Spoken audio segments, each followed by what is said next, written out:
You missed me last week, didn't you? Sorry. Yeah, well, maybe you can go out and then come back in, we'll say you're here twice today. You get caught up. No, it's nice to have you. Good morning, I'm Jim Smith. Our farm is east of Toledo. Today I am speaking on behalf of Tama County Against Turbines. In Iowa, drainage tile is a big part of soil management and crop production.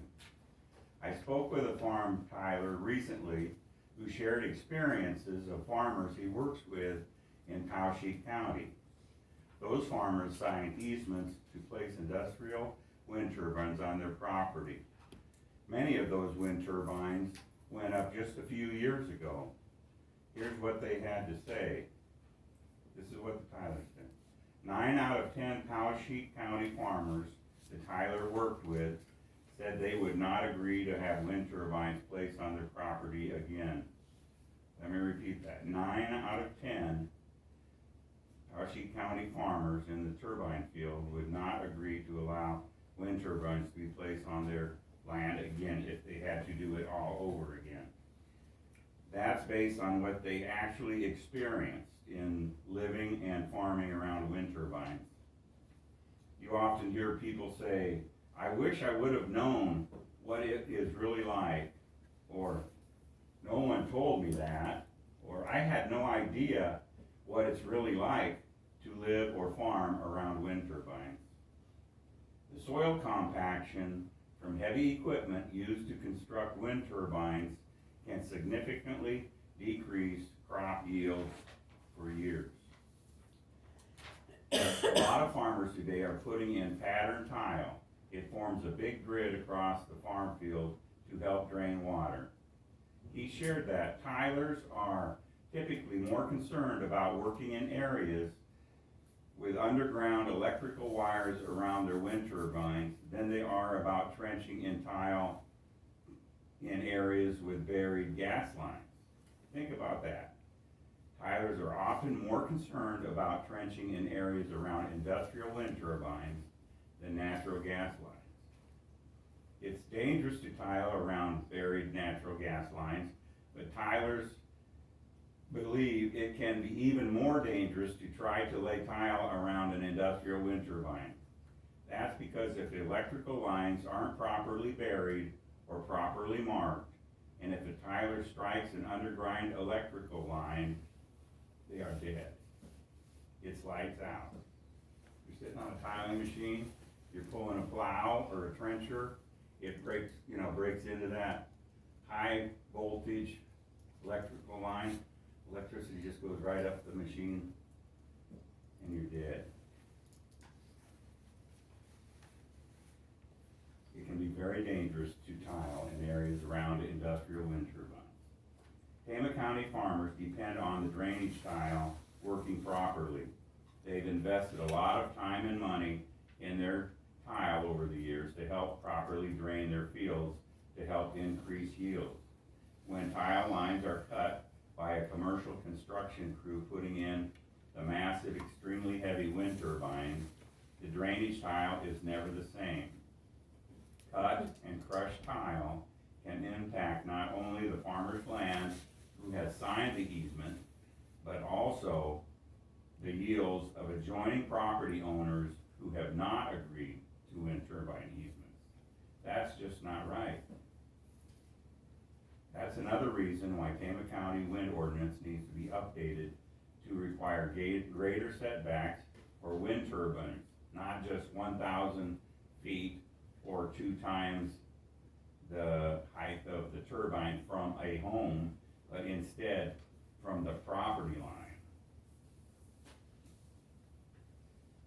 Setbacks need to be at least 2,000 feet or 4 times the total turbine height with the blades fully extended, whichever is greater from the non-participating landowner's property line. Tama County ordinances need to provide better protection for the people and for their property, especially if people have not agreed to wind turbine easements. The few people who want to have wind turbines on their land, in many cases, don't even live on or anywhere near the property. Many live in town or spend their winters in Florida. The choices of a few landowners who may opt to allow wind turbines on their land should not be allowed to create danger zones or potential tile problems and decreased yields for those who farm near them who do not want industrial wind turbines. Developers may promise to fix drainage tile after wind turbine construction, but the fact is the damage is already done from all that heavy construction equipment crushing tiles or cutting through it. The tile and its effectiveness are never the same. When those big cranes go into a tile, put in the tile, they go in to put a wind turbine. I talked to a guy a crane operator from Iowa, and I'm not sure where, and he said they have 2 cranes that they use to put up these wind turbines, and they weigh 1,200,000 pounds. And the tracks are 30 foot wide. And so when you have to fix those tiles, reconnect those tiles, you've got a blockage here or a break here, and 30 feet away you've got another break.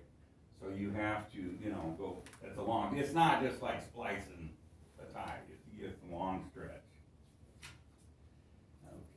Okay.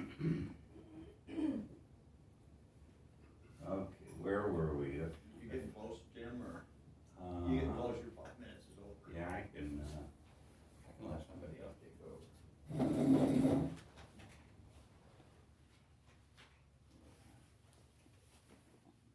But the fact is, the damage is already done from all that heavy construction equipment crushing tiles or cutting through it. The tile and its effectiveness are never the same. Plus, water often pools and yields can drop substantially in the compaction tracts around the wind turbines and in the soil along the internal road laid to access commercial wind turbines. Farmers typically aren't compensated for the decreased yields they may experience for years in their field around commercial wind turbines. If they are compensated for crop loss, it may only be for a single crop year. But the compaction and decreased soil productivity can last for many years once the soil and tile has been disrupted and crushed. Those are among the many reasons why we need to do the right thing now and update Tama County's commercial wind ordinance to more fully address how to better protect people and farmland.